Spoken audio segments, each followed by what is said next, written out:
Je crois que l'intervention de notre amie iranienne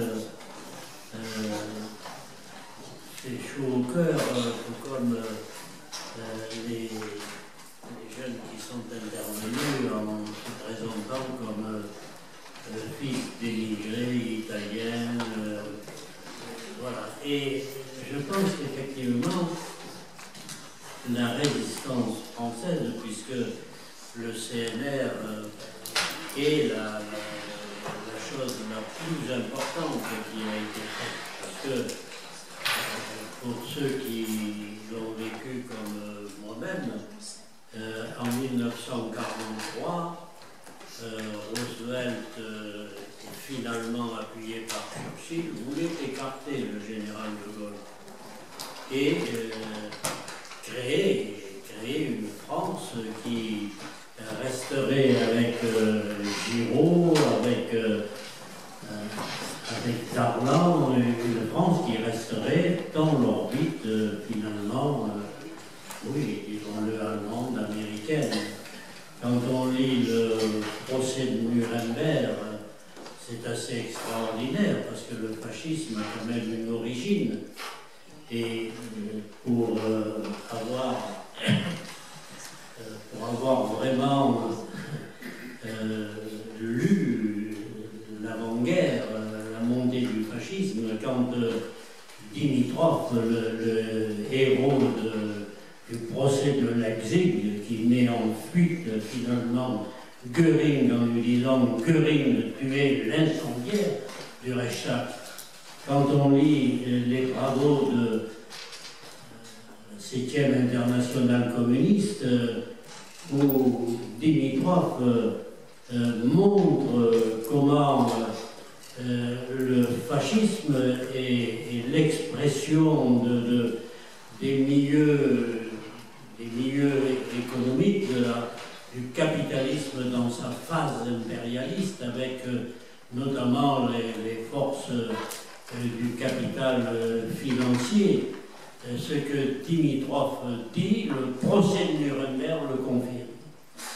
Et quand il y a cette idée qu'il faut barrer la route au fascisme, quand il y a cette idée, Georges Gastaud a rappelé ces moments extraordinaires du Front populaire, mais il y a eu la guerre d'Espagne, la trahison en quelque sorte de ceux qui auraient dû aider l'Espagne républicaine qui avait été agressée.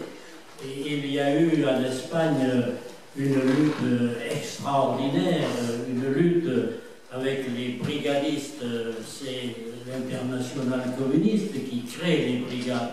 Et dans les brigades, il y a des socialistes qui viennent et d'autres. Il y a Pietro Nenni, il y a toute une série d'antifascistes qui se retrouvent. Quand on regarde la lutte qui a été menée en Espagne, l'aide de l'Union soviétique est considérable. En Espagne, dans la bataille de Madrid, c'est les soviétiques qui interviennent. C'est Roman Stev, qui est l'homme de Stalingrad, qui après avoir fait la bataille de rue à Madrid, transpose ça à Stalingrad. Et tout cela montre qu'effectivement, le combat patriotique, pour le patriotisme et l'internationalisme, voilà, se retrouve. Je crois, quand je vous ai dit cette fameuse embuscade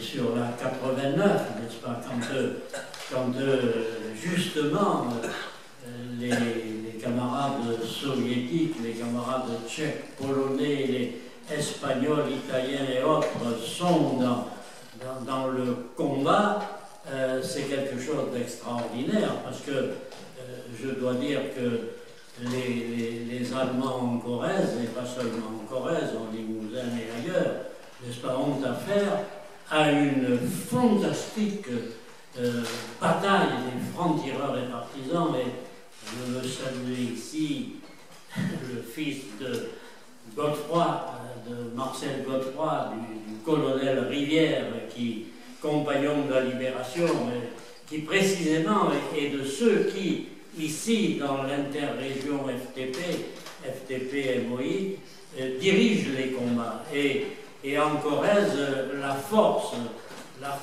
des francs-tireurs, la force de la résistance ensuite, parce qu'il est vrai que le CNR a regroupé pas seulement les francs-tireurs et partisans, mais les camarades de l'armée secrète, les camarades de réseau. Mais quand il y a en Corrèze cette insurrection, c'est extraordinaire, parce que en Corrèze, il y a 240 000 habitants en 1940, 240 000.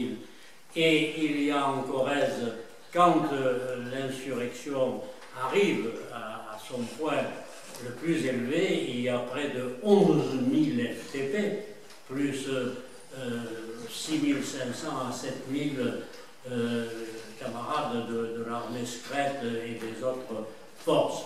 Et dans cette bataille-là, la dimension internationale est colossale, parce que en Corrèze, la Das Reich passe en Corrèze, et quand Lamerding quitte Tulle, ils disent c'est pas à une division blindée de faire la guerre aux partisans.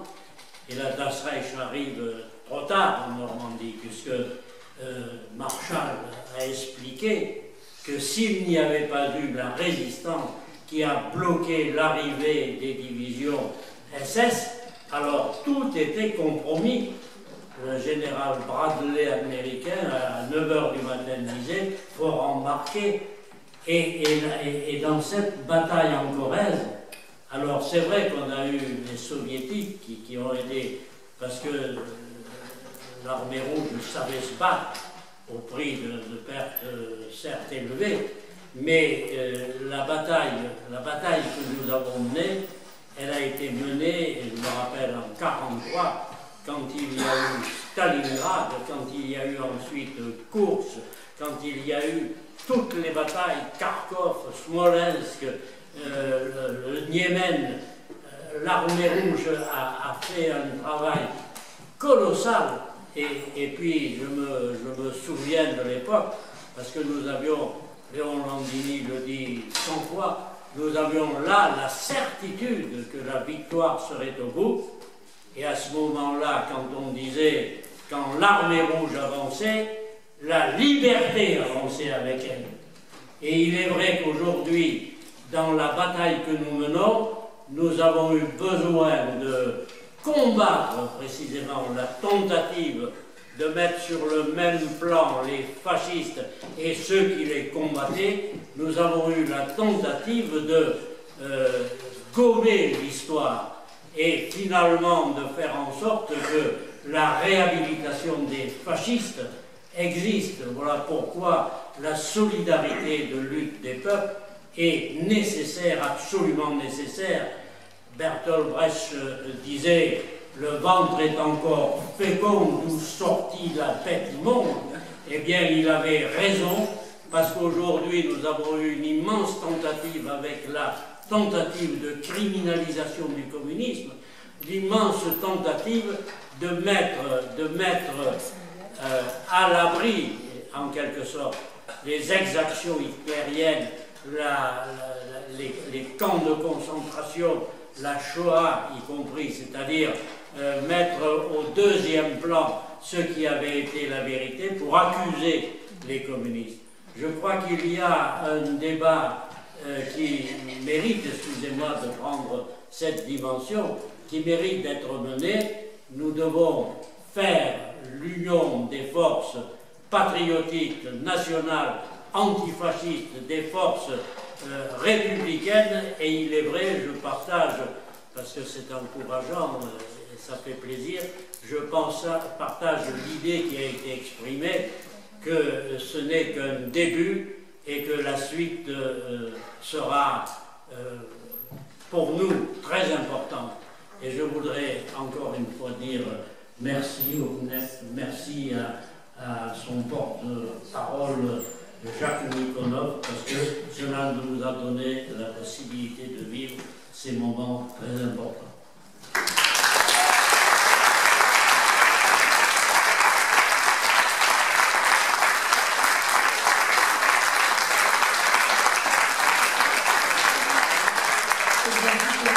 Gracias.